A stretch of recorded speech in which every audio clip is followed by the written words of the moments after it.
as a special needs Mm, parent, they throw all this stuff at you and they give you worst case scenario and they have to like inoculate you because I think they think that if you're given all the options, that it's not going to hurt as much or that you're not going to be as scared or and I found it to be very overwhelming because I just wanted to hear mm, what I need to do right now. And so that's kind of how I navigated it is okay, you can say she's never going to walk. I'm choosing differently. You can say she'll never talk, but I'm not going to believe you. And, I mm. think a lot of people thought I was in denial, but that wasn't it. I just figured I'm going to do everything I can to make her the best she can be, no matter what got us here. Let's fix the problems that we see.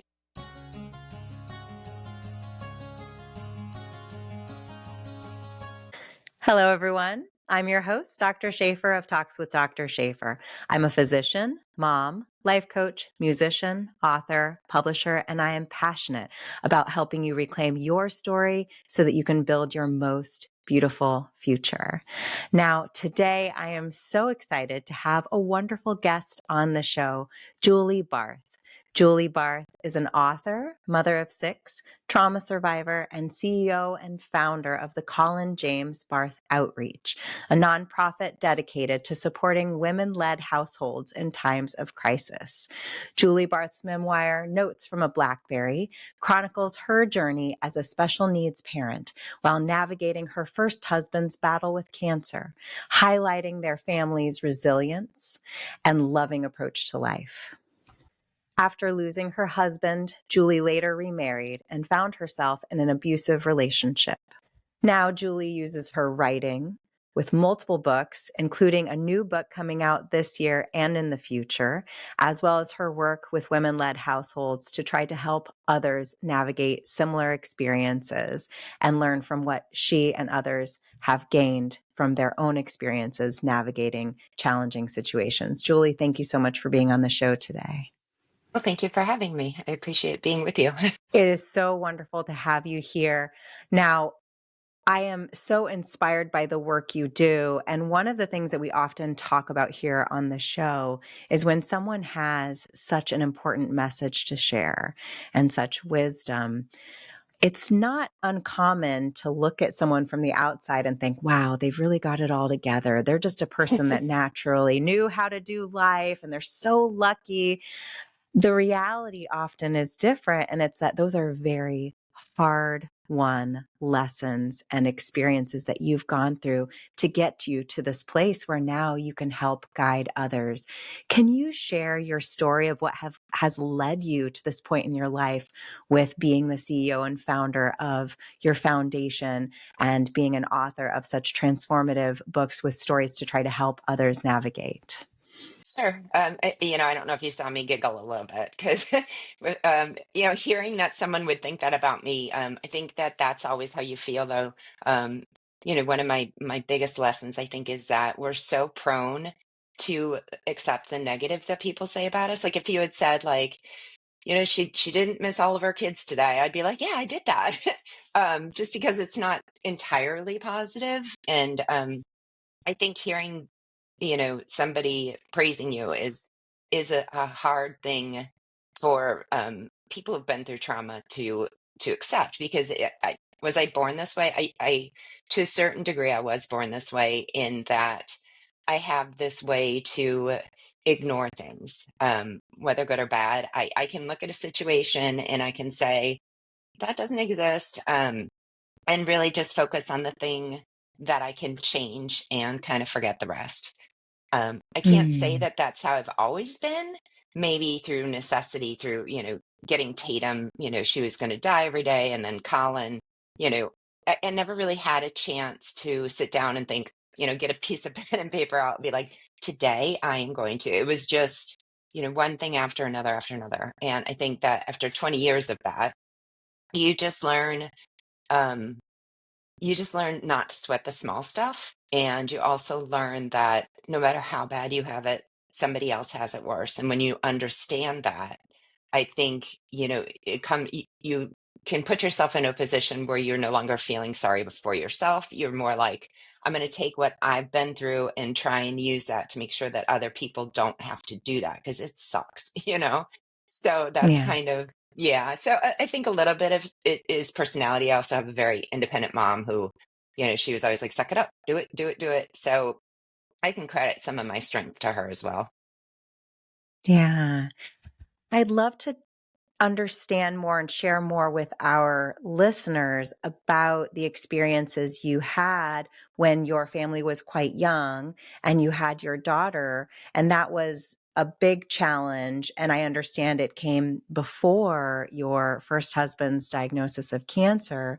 So your daughter was born and you knew something wasn't right. There were medical issues, but it took a while to get a diagnosis. Can you tell us about that experience as well as your experience being a caregiver for her? Sure. So there was no such thing as Google when Tatum was born. I think it might have been in its infancy. So it's not like I'd put in like not growing, baby, like all I Mm, knew is what the doctors were telling me. And to be quite honest, doctors don't say, I don't know. It would be much better if they just say, mm, I don't know. More what they would do is they'd each kind of take their stab at, oh, well, I think it's trisomy 18, or I think it's, but then when they would take me into these ultrasounds, there was nothing wrong with her. So I'm I'm pretty deeply rooted in my faith, and I always kind of felt like if you can't show me something's wrong, then I am going through with this pregnancy and taking whatever comes my way. And so that's kind of what happened. She came out, she was only 3 pounds. And again, it was one of those, everyone at the hospital, because she was in the NICU for 4 months, and everyone at the hospital was so concerned about what was wrong with Tatum. It was like they would say she looks funny, and they would, keep bringing geneticists in, and I was always, they're saying, globally, I don't care. Let's forget about, what started this. How about we get her to a point where she's living, we know she's going to live. So I think that, mm, that's a hard thing when you're going through illness, because and I know a lot of it is probably medical malpractice. They have to tell you everything that's wrong. Um, mm, and I think that's the researchers in them too. And they were so focused on, what happened to Tatum, what's wrong with Tatum, that I was like, how about we just fix her throat? Because she had damage to her throat. So she had a trach. And mm, then once we got past that, I was like, how about we just work on her gaining 5 pounds? And I, was able to just say, let's figure out, you know, let's make sure she's going to make it before we even are concerned about all those things. So as a special needs parent, they throw all this stuff at you and they give you worst case scenario, and they have to like inoculate you because they think that if you're given all the options, that it's not going to hurt as much, or that you're not going to be as scared, or and I found it to be very overwhelming because I just wanted to mm, hear what I need to do right now. And so that's kind of how I navigated it is, okay, you can say she's never going to walk. I'm choosing differently. You can say she'll never talk, but I'm not going to believe you. And, I mm, think a lot of people thought I was in denial, but that wasn't it. I just figured I'm going to do everything I can to make her the best she can be, no matter what got us here. Let's fix the problems that we see. mm. So you're really taking it the problem one step at a time, the challenges one step at a time, instead of getting lost in the overwhelm of a diagnosis and something down the road that may or may not come to pass. Correct. And there is there's a degree of grief because any woman who knows, from the minute you get pregnant, you've already planned their wedding, like 6 weeks, Mm, you find out you're pregnant and you've already planned where they're going to live. And so when you have a child with special needs, you know, you have to kind of let go of some of that dream that you had for them and readjust it. And then you feel bad for feeling bad. So, you're mm, grappling with all of those things. And on top of it, there's just a basic day to day. I don't know, unless you have a special needs child, you can understand that it's not just their behaviors. It's not just like, it's doctor's appointments, it's medicines, it's therapists, it's people coming into your home, losing control of your home because nurses are coming in. And it's so much more than just you see a woman or a couple, or a man outside of the home and he's got a special needs child, and your heart goes, oh, that really looks tough. But I think, you don't understand the gravity of all that went to get this child to, the stroller. Absolutely. Looking back at that time with Tatum, when you were learning to navigate, what were the things, this hindsight is 2020, what were the things that really helped you through? What supports were there or things that people in your family or community did for you that really made the difference to make the untenable tenable? I think part of it was letting me be. And that Mm. I think that's part of my personality. When bad things happen, I pull back.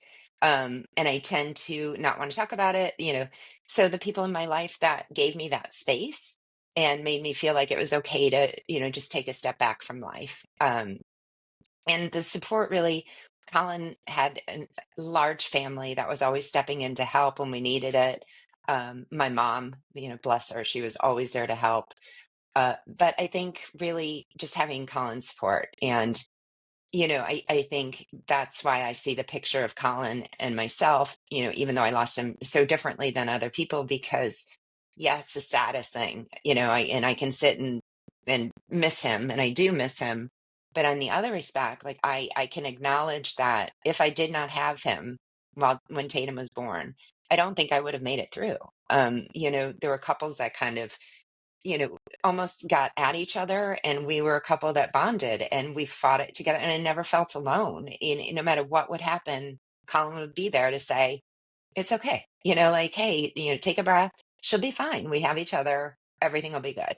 So I was very blessed to have him as my support system during that time. Yeah. And when I think about your life as I understand it from your books and the discussions that you've had on other shows, it gives such weight to the importance of the people that we allow to be a part of our lives and the need for us to go through that period of self-development and empowerment to make sure that we are choosing to really wisely decide who we're going to share our energy and our lives with. Because today may be okay, you may be having fun and maybe have someone that you like to go to the movies with or spend time with when everything's fine, but how does that relationship fare in times of stress, and will that person really be there for you? And in your life, you experienced such a disparity, such a change in what it meant to be someone who is in a relationship with a supportive partner and a safe partner and loving, even when life was really challenging, and someone who made life even more challenging when you already were really pushed to your limits because of things you needed to do as a mother, as a provider. I want to dive into that, but I want to share with listeners the experiences you had as a family. How old was Tatum then, and where were you in this process of caring for Tatum when you received Colin's diagnosis? Tatum was it was almost like she was taking off everything that they were saying. She was, they'd say, oh, she can't walk, or, off she was. She made all of her milestones. And it was like, it was truly a miracle, and we were on an upswing, and we were saying we went to get her trach out, which was huge because when you have a child with a trach, you don't just travel. You have to bring the suction machine and the medical stuff. So we thought, oh, we can start going on vacations and be normal, whatever that meant. We had a normal family outside of, we didn't have those outside things. And although we did, it lessened so greatly. In the interim, we had my older son, and then I proceeded to have two more children. So the youngest was 6 months when he was diagnosed. So I had children from 6 to 10 years, and he was not feeling well and back and forth to the doctor. And I finally said, and he just wasn't being himself. If anyone, Colin was just always kind of easygoing, and all of a sudden it was like, he just he wasn't someone that I could recognize. So I said, just go to the hospital, figure out what's going on, don't come home until you do. Because, this back and forth thing, and kid had back surgery too. So it Mm. felt like everything with her was clearing up, and everything with him, it was something was whispering like, this isn't right. Something's going on. Um, so when he went in and they said, you have 2 weeks to live, take him home, let him say goodbye to his children. You know, I kind of approached that situation with what worked with Tatum is, okay, well, you can say that, but I'm going to choose differently.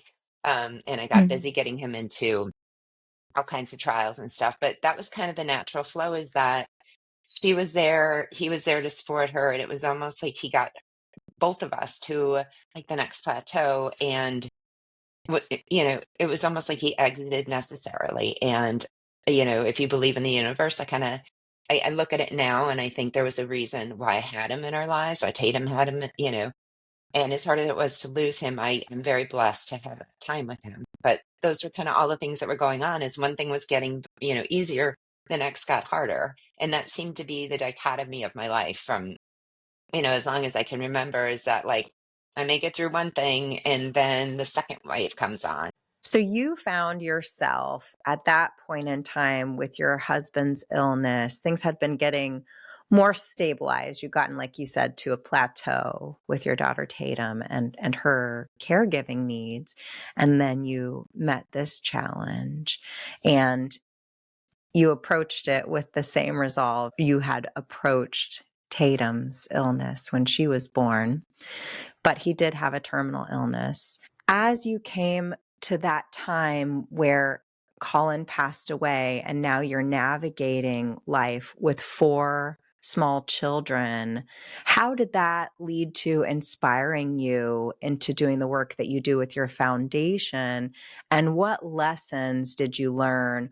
What tools were available or not available that you, looking back, said, no, we need to make sure that people who are going through these traumatic, life-changing situations, especially with the focus you have on women-led households, we need to make sure that women can even find the resources, because when you're looking at a challenge this big, sometimes the resources are there and you don't know how to find them or where to look.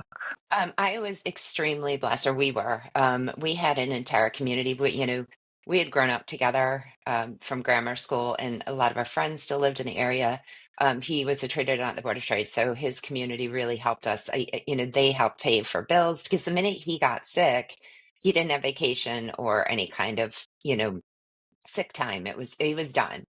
So we were very blessed in having their support. And, at the time, they had fundraisers for us. And again, it was the community that came together. I think it was the second situation. And I remember at that time, because we're talking about 15 years ago, I remember thinking, I have all these people who have stepped up and they have helped so that we can make it. And it was such a horrible time. And, we left on vacation, they like redid our house, and it was just such a Mm. community of, so I always kind of wanted to give back in whatever way I could. The foundation really, I always knew I was going to do it. I just kind of wasn't sure where I could make a difference. So in the first situation, when Tatum was born, I really can't do much to change genetic diseases. They are what they are. I really can't do much to cure cancer, to help people navigate that hurdle. But what I did find is in my third marriage, um, I think I got into my second marriage, sorry. I think that I got into my second marriage because I didn't really unpack the first marriage. And all that had gone on losing Colin. I had so much baggage and grief and everything else that I rolled right into the second marriage. So Mm. really, the focus of all of it is just to try and help women navigate their situation in whatever way we can to support them, whether that means, and again, as we talked off screen, the organization is continually changing. I am a person where I don't want to reinvent the wheel. If an organization is out there, I would much rather pour money into what they're doing and help them out. And I think the biggest hurdle that women have right now is, one, knowing where to turn, because there's a whole lot of shame. In the first situation, there was shame that I didn't have savings. Here I am, 4 kids, and I have no savings. How embarrassing is that, that I didn't even think ahead of time and plan? And then in the Mm. second situation, it's shame of, well, I let this happen. And, it's my fault. So why would anyone um, want to help me or be obligated to help me? And you don't even want people to know what's going on. So a large part of our organization is trying to, you know, change stigmas and help women recognize that there's no shame in whatever situation you're in. It always takes two, and don't suffer in silence because you don't want someone to know. Don't stay in a situation because you feel like you have to. And unfortunately, um, there are a lot of situations. I did a podcast a couple weeks ago, and I made a comment, like I said something about you're stuck in a situation because you stay with it. And one of the comments that someone said is, no, not all situations are you know you're able to get out of all situations. And I took that to heart, and I appreciate that. And in that comment is where my hope for the charity lies, is there should Mm. always be a way to get out of these situations. Unfortunately, we don't have that right now. The average woman's standard of living goes down 44%. The average man's goes down 10%. They're almost set up for divorce. They're already, usually the breadwinner, they're usually at work all day, so nothing really changes in their world. And I don't mean to be insensitive. I understand these situations are hard, and I'm not, trying to generalize men. I'm just trying to generalize the system um, of how our system works in America, and the Yeah. ways in which we can get out of situations, or we can't as women, because it's not easy to be a woman. And I don't think I recognized it until, you know, getting older. Because when I was in my 20s, I was like, nobody's keeping me down. I'm responsible to get where and I am, and I still believe in those things. But I also see all of the ways that, systematically we're kept down, and it's just really hard when you have so many obstacles in your way and you're just trying to do what you can for your kids. That's all you care about. And that's what I found myself in is, I wanted an organization like the one that I am trying to build, that, you can call this organization, say, this is my situation. Where do I turn? Whether that means I have to flee my home, whether that means I can't afford to pay my legal bills, so I'm going to have to give up half custody, um, just so that there is a way to almost tell people where to go, so that you don't have to reinvent the wheel of searching through these things. It's like anything else. If you go to somebody and you're like, I need help, and they just say, okay, I gotcha. I'll call you tomorrow and I'll give you all of the numbers you need, or I'll even reach out to you. That would have changed my world. Like, more than I wouldn't have stayed in a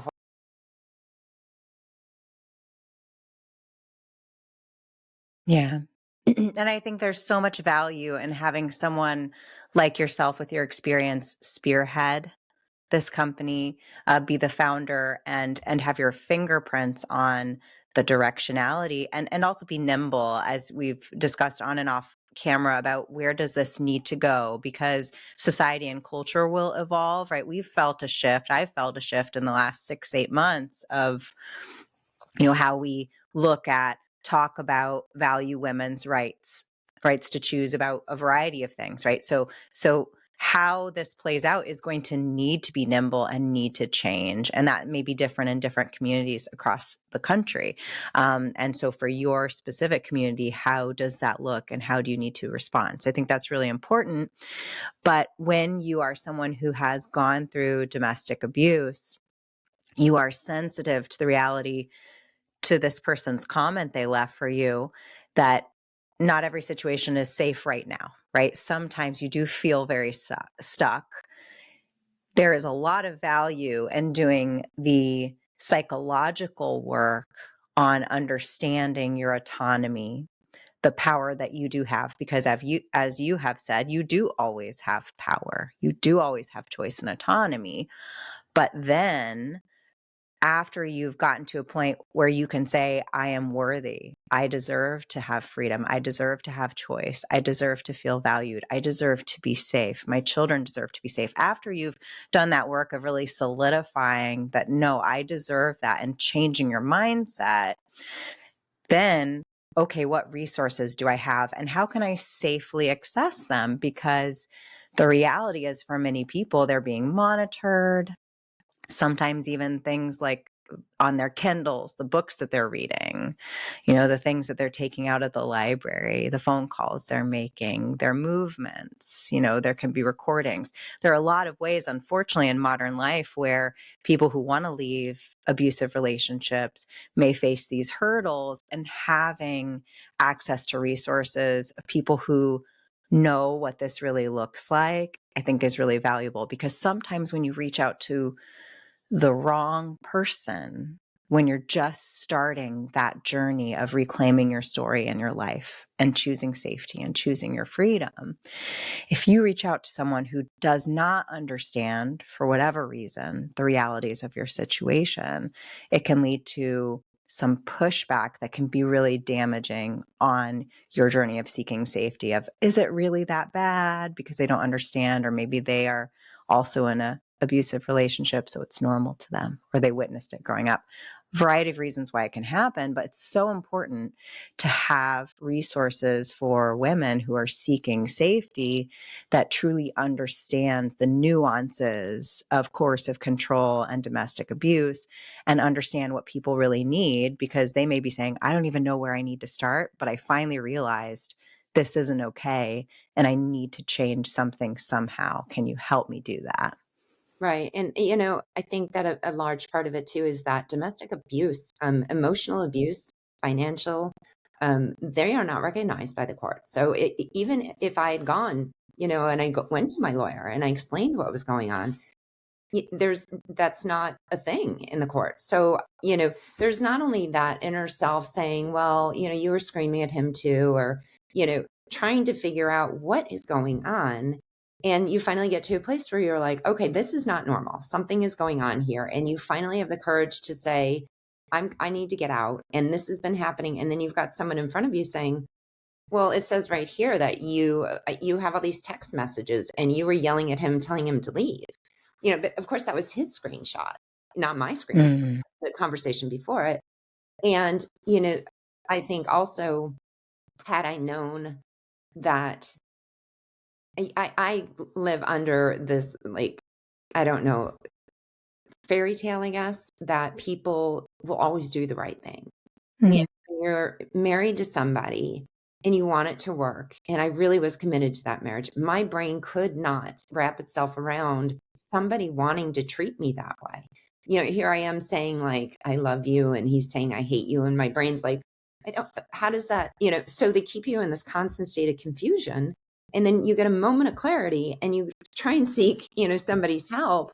And right out the gate, I was served with papers saying that I was a drug addict, I was an alcoholic, and I was like, but that's not the truth. And I was forced to defend myself instead of, it was like he could do whatever he wanted. Nobody was looking at him. And here I'm juggling, taking care of all these kids. And I think that's why awareness and teaming up with foundations like the Gabby Petito Foundation, which is one of my biggest causes, I think that is what inspired me, because these emotional abuse, when you're physically abused, you can look in the mirror, you can see a scar, you can see a scratch. When you're emotionally abused, you really think it's all you, and you think you deserve it because your reaction is so not characteristic. And then you think there's something really wrong with me, and you don't see. So unpacking all that shame in a moment of help me, and having somebody re-abuse you by saying, sorry, look at what you said, look at what you did, and not take it seriously or not see it for what it's worth, what it is. I had my lawyer telling me, oh, you don't need to fight for custody. He won't even want to see them. And I was like, well, but what if he does? Like, I cannot leave my children. And everyone was very dismissive, and everyone was saying, you're fighting for nothing, just let it go. And I was like, I can't let it go. These are my children. And if I have to spend every last dime, which I ultimately pretty much did, but that peace of mind is worth, I would, live in a trailer if I had to, because leaving your children open to a bad situation when you feel like you put them there to begin with is one of the most guilt-ridden, hardest places to be, because I knew I had put them in that situation ultimately, and it was my duty to get them out. And I think highlighting the realities so that other, often women, we're having this viewpoint on this discussion, you know, of women leaving these abusive relationships. It is not uncommon to feel like you're spending a lot of time defending yourself against false allegations, which takes 100 times the energy it takes to just say the truth, right? To defend a lie, defend yourself against a lie takes an incredible amount of energy. So it's very common. And then getting stuck in this feeling of shame and people telling you to give up, that's very common. But at the end of the day, you want to protect your children. And often your children are sharing things with you that if an adult shared with you, then you could file for a protective order, and that parent would be, or that person would be told, yeah, you can't come near this adult. But yet when children make allegations, it can be so difficult to protect them, which as a parent is really hard to wrap your mind around when you're, you know, children who have made allegations of sexual abuse or of physical abuse or of severe psychological abuse. And it's so hard and sometimes feels impossible to get them help. I know you have talked on another podcast about finding out, learning that your son had been kind of covertly protecting himself from your second husband. And that was one of the straws that really broke the camel's back for you, of realizing you needed to make a different choice to keep them safe. Like you needed to, instead of focusing your energy on standing between them and the home and keeping the status quo, you needed to change things altogether. Looking back at that experience, can you share what that was like for you? And then also how you would advise, or what resources you think are there to help people navigate these really, really difficult situations? Could you repeat the question? Yeah. Sorry. No, you're fine. So I'll take a smaller piece. So looking back at that experience, could you share with us what it was like when you learned from your son, just the level of fear he had with his stepfather? Yeah. So, my son he's a little bit like me. He's very, very sensitive and he's very kind. And, you know, m- my second husband he was very not, he would really bully Shane. Sorry. And I really kind of felt like, well, it's just men being men. And I didn't really see it for what it was. And we had him or I had him in counseling, because I thought he had anxiety. I thought, and I tried to excuse everything. Oh, it's something in him, the same way that I was doing for myself, trying to excuse everything that was going on and blaming it on me. I was almost blaming it on him too. Like, well, if I get him somebody that makes him stronger, instead of recognizing that no kid should have to be strong, home should be a safe place. So, when you talk to, it's really hard, losing control of your household. I think that one of the hardest moments of my life is when I recognized that my children were no longer under my care. I could not make decisions for them. Now I had a guardian who stepped in. She knew nothing about it. She was listening to my children, but she wasn't acting on it because she was brushing off what they were saying. And, I had to take them to counseling at certain times. I remember, I am juggling raising 6 children all on my own in a house and not receiving any money whatsoever. And I had to have them to counseling. I didn't have money for counseling. So I had to jump through hoops to get in. Long story short, I missed one of the therapy sessions. And if you've never been through this, you don't understand how bad that is. Like I Yeah. had waited a month and the guardian had said, you need to go to this counseling. So I went and I missed it. And the sheer terror of, oh my gosh, someone is going to take my children. I can never put that feeling into words ever. I just remember thinking, how did I get to this point where I have done everything in my life to, be a good mom and take care of my children? I've been doing it all on my own. And now the court is going to step in and they're going to say, you no longer get to make decisions for your children. And potentially you might never be able to make decisions for your children. All of our, baseless lies that I had to prove were wrong instead of the other way around. And here, I'm opening up my books. I'm showing my counseling notes. Of course, he didn't have any because he never thought anything was wrong with him to go seek counseling.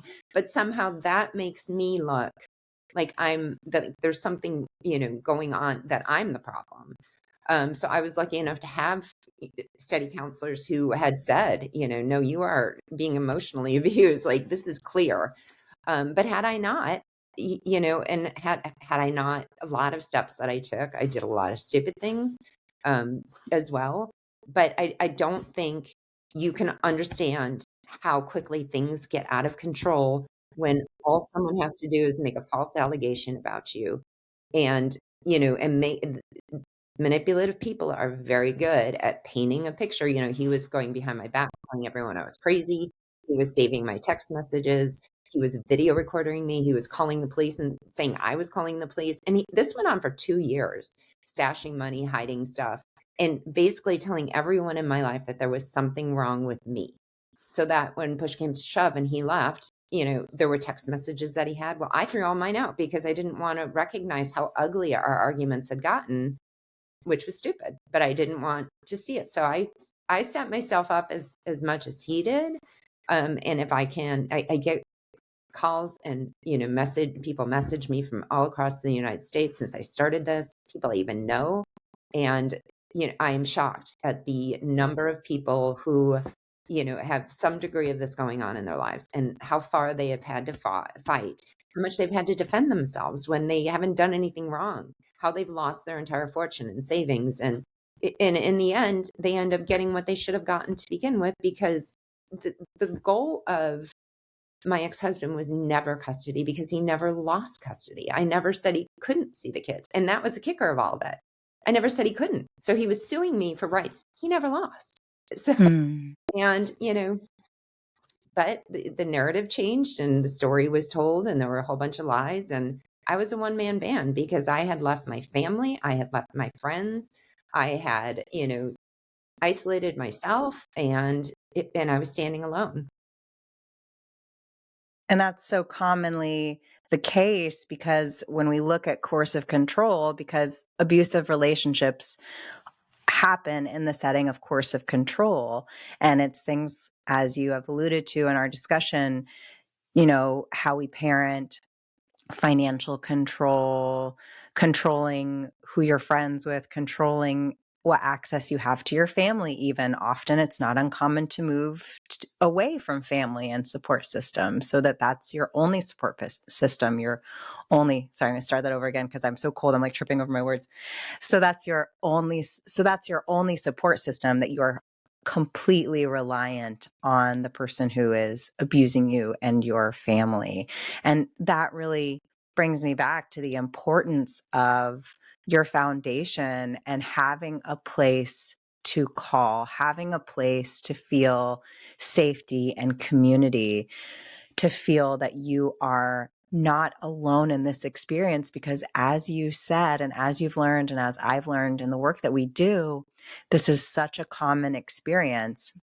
And when I think about the work I do, and as a physician, a big inspiration for me is that what I found with patients in clinic is, you can prescribe all the quote unquote right, correct medicine for people, but if they're not getting better, often there's something else going on. And so many people are victims of feeling unsafe, of abuse, of control. And if you're not dealing with those issues and you're not helping them shift their mindset to one that is not limited, and that one that believes in their self-worth and their right to freedom and their right to be happy and healthy, if you ignore that part of it, they can't really achieve the health that you're working so hard to give them through a prescription medicine, or through saying, sleep more, exercise more. Sorry, I need to wipe my nose. I'm like a Yeti over here. Icicles. Sorry? I said you're going to have nose icicles. I very well may. I'll look like the poor linemen that have been working so hard. I can only imagine. You should Google it because like the photos from up here are just insane. So, okay, let's go here. So it's so important, the work that you're doing. You alluded to it earlier. I'd love to talk more about financial abuse, and it's something that you discuss openly, and you want to help other victims identify and navigate. So what does, for someone who may not have reached this realization in their life yet, what does financial abuse really look like? And how can we protect ourselves from it to begin with? And then if we realize, we've listened to this podcast today, heard your wisdom, read your book, and said, oh, this sounds close to home, this sounds familiar. What are things that we can do moving forward to protect ourselves as we're trying to reclaim our lives and our financial independence and freedom? I think one of the biggest things that I found was that, women, and I am going to generalize here, mothers, we tend to put everyone ahead of ourselves. And, we devote our adult lives to taking care of other people.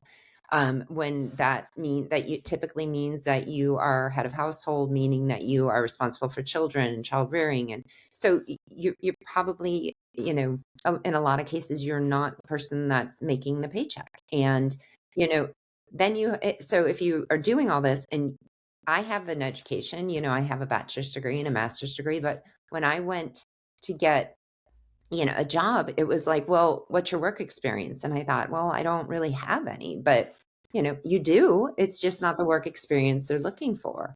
So it's really hard coming out of these situations to know that, like, I haven't worked in 15 years, or 20 years, whatever. Not only have I not worked, I am still managing kids. So how am I going to work a full-time job while taking care of my children, and at a time when they need you home more than ever? The changes are going on in your house, and to add one more to, okay, now I'm putting you in daycare, or I won't be around as much when they need you the most, is just a really hard reality. And a lot of that plays into why people stay.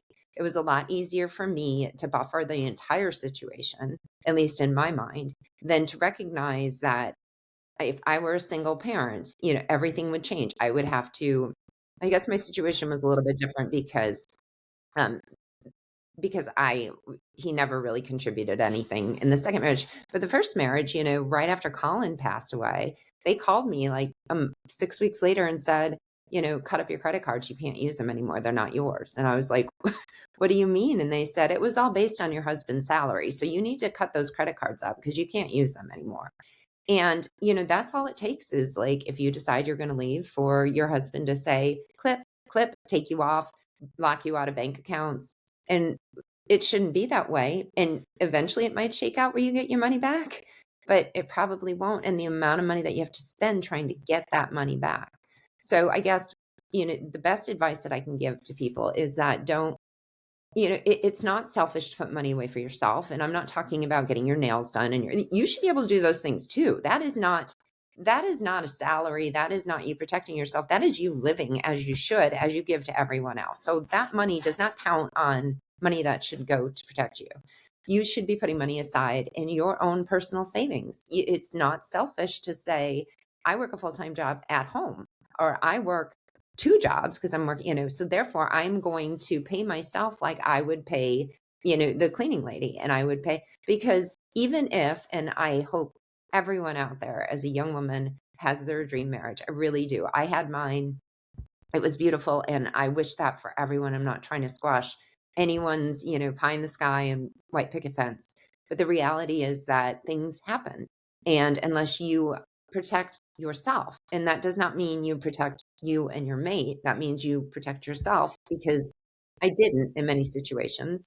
There just needs to be a different mindset to the value of women who work out of the house, the value of women who have 2 jobs, and the amount of the ways that we're protecting ourselves and financially, so that we're not put in a situation where we, have nowhere to go. We have nothing to do. You should always be feeling secure that worst case scenario, I at least have this amount of savings. Worst case scenario, I have a semi plan on what I can do here. Almost like, Mm.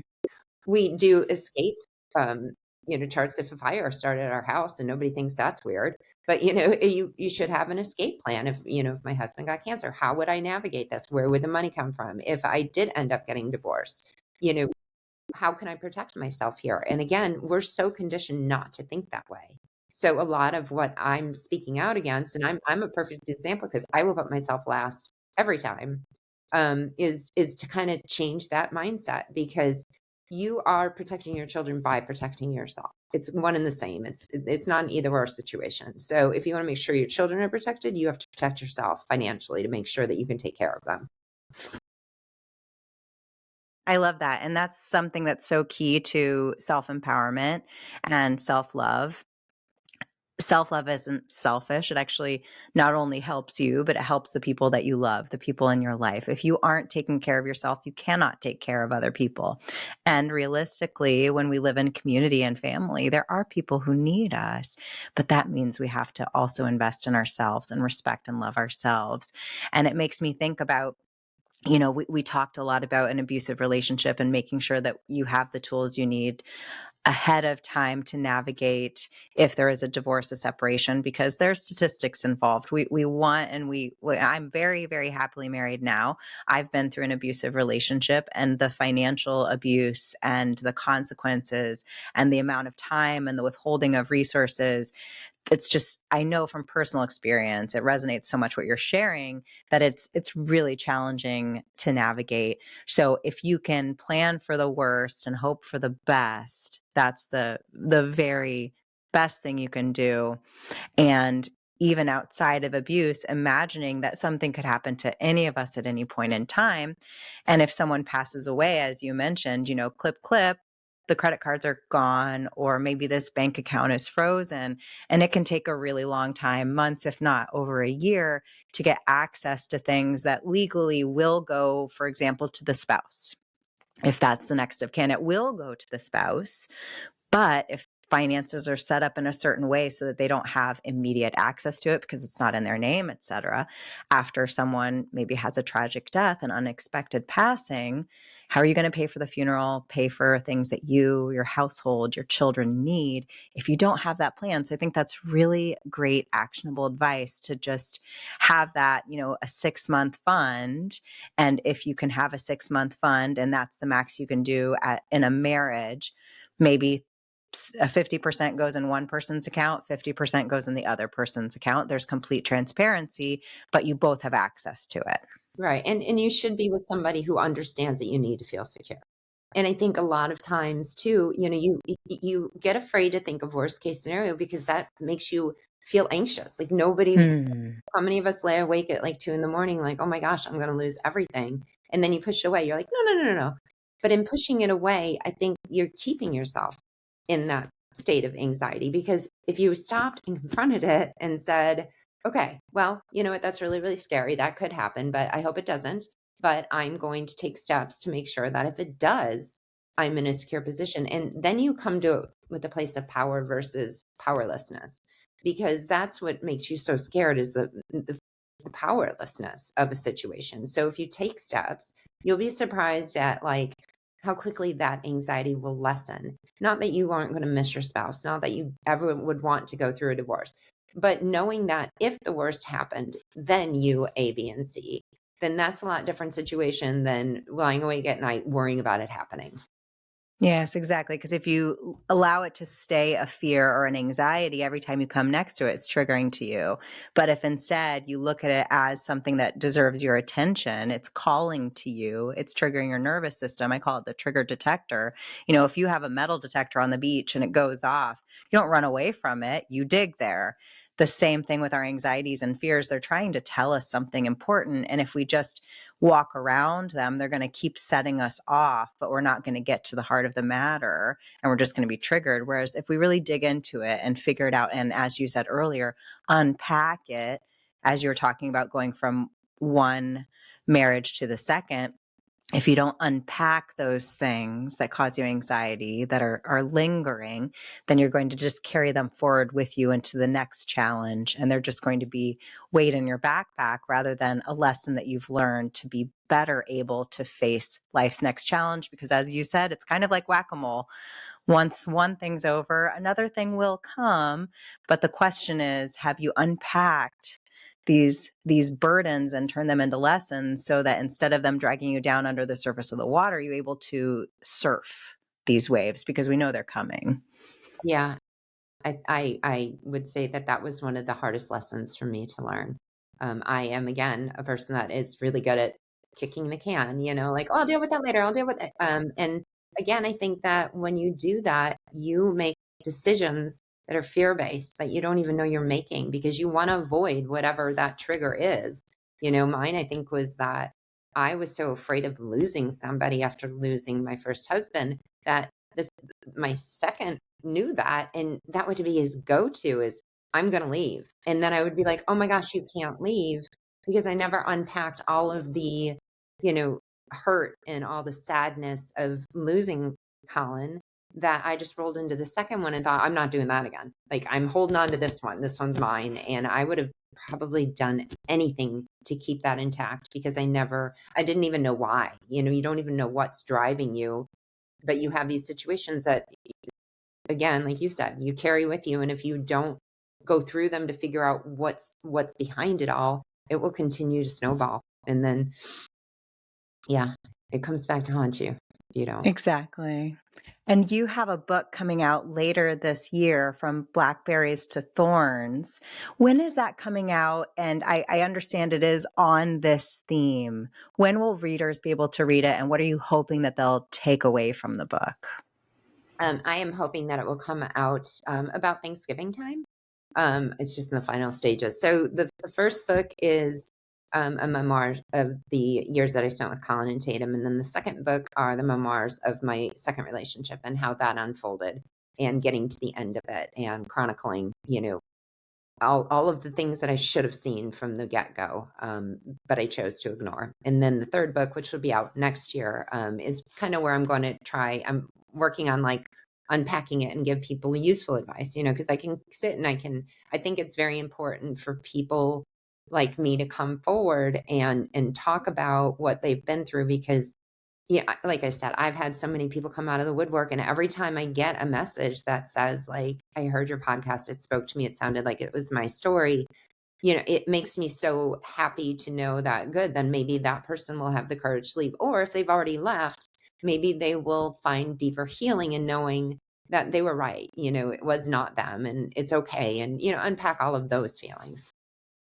So that's the third book is what I'm working on, because I want to provide people not with just what happened, an account, because I think it's important to know, because I think as you're reading the second book, you'll see where it's going long before I did in it.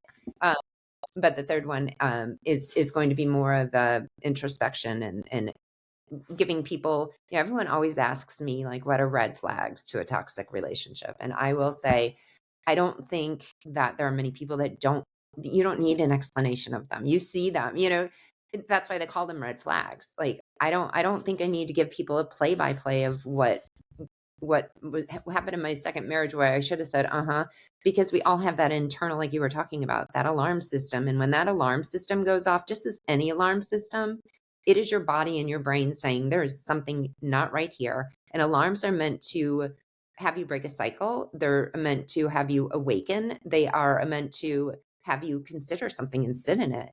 And again, they aren't fearful. In fact, if we didn't have alarms, then we'd all be in a whole heck of a lot of danger. So I think when your body says the same thing, listen to it as you would a fire alarm. We'd all know that beep, beep, that the batteries need changing. And that's what's going on in your head. But it's going to continue to beep until it's going to go full on. And then you're going to be stuck in a situation. So change the batteries early and dust it off, whatever needs to, but address it, because it's not going to go away. And the reason why that your body's alarming.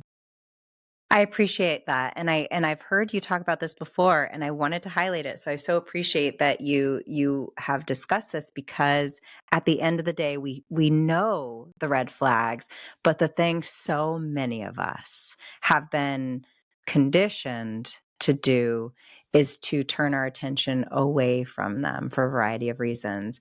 But the thing that our body is trying to tell us, the wisdom of our nervous system is trying to tell us, is no, you need to pay attention to this alarm. So thank you for really focusing on that, because the alarms aren't broken, but for many of us, our responses to the alarms need fixing, they need adjusting. And so I think that's the real biggest value in podcasts like this, books like yours, is trying to shift the focus from the red flags to, now what do we do in response to them? What do you want to do?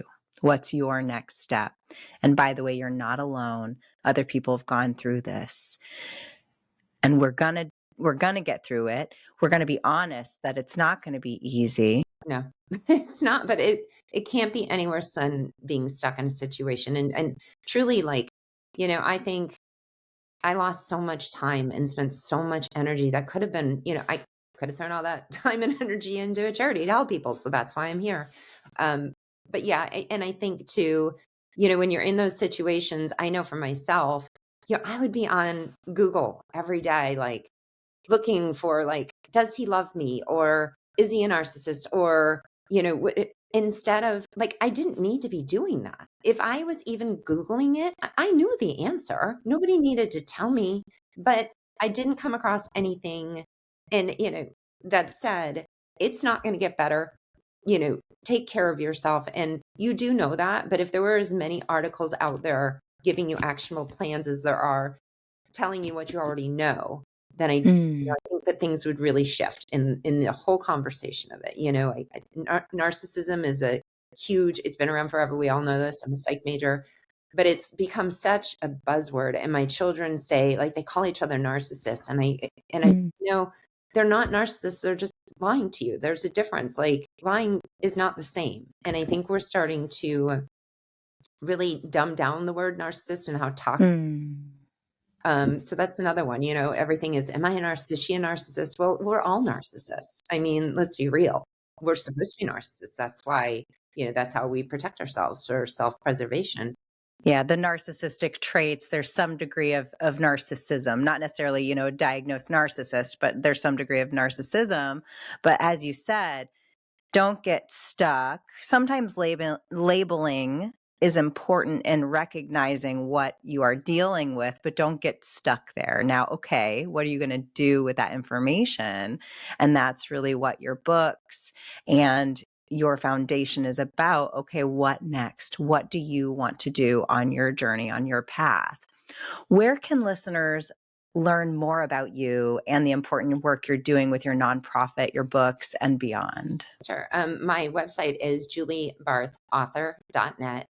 And that ties into everything that I'm trying to achieve. My books are there. You'll learn about information for the CJB Outreach. And then my daughter, Tatum, who's a special needs daughter, she is a self-taught artist. Yesterday was her birthday. She just turned 24. All of her artwork helps to fund the CJB Outreach. So if you want to help in some way, if you want to contact me, get involved, there's a form that you can fill out. I have a lot of people that will just friend me on Instagram or Facebook, and I'm also, I'm the person behind it. So if you're, you're not getting I'd love to have an assistant, don't get me wrong, but you're not going to get my assistant, you will get me. So, and I think the biggest thing right now for our charity, because we are ever evolving, we're trying to find the best avenues so that we're not wasting resources, so that we're giving people what they actually need. Hearing these stories gives me a better understanding. If I can't personally help you, then I will do what I do best, and I will find the resource to get you where you need to be. And I think that's the most important thing, is just having somebody that you can, nobody wants to say, I think that I think I made a mistake, or I think that I need to get out of my marriage, and not, you can't turn to your family because they've been telling you for years, you should probably leave. You can't tell your friends because most of them have already been told you're crazy. So anything you say sounds crazy. So you just stay stuck. And sometimes just stepping outside to find somebody who doesn't know you, has no idea about the situation, telling them your story and having them validate, yes, this is going on and this is how we can help, would have, I think, made years of my life so much better. And I hope to do that for other people. So again, if we can't do it, then I'm kind of in my personality is I will find the person. I found the person to fix Tatum's throat. Like that's what I do. So that's hopefully, we'll grow and evolve, and we're trying to come up with awareness stuff. But mostly right now, in its infancy, that's what I can provide for people. Well, thank you so much for the important work you're doing and for being on Talks with Dr. Shafer today to share it with our audience. I really hope and I believe that this will touch someone and hopefully inspire them to stop leaning out, as we have discussed many times in this interview, and instead have some introspection inward about their situation and about how they want to move forward to reclaim their story and build their most beautiful future, which is really what we're about and what you are helping people do through your foundation, your charity work. So thank you so much for being here on the show and for everything that you do. Well, thank you for having me. I appreciate it. Thank you for giving me the floor. I know that something good will come out of it. That's wonderful. And thank you so much, storytellers, for being here. If you have questions or comments, please leave it in the show notes in our social media. Contact us through the website. We love to hear from you. And we'd also love to connect you with Julie. And you'll be able to find information about her and her website in the show notes as well. Until next time, stay safe and take care. I'll talk to you soon.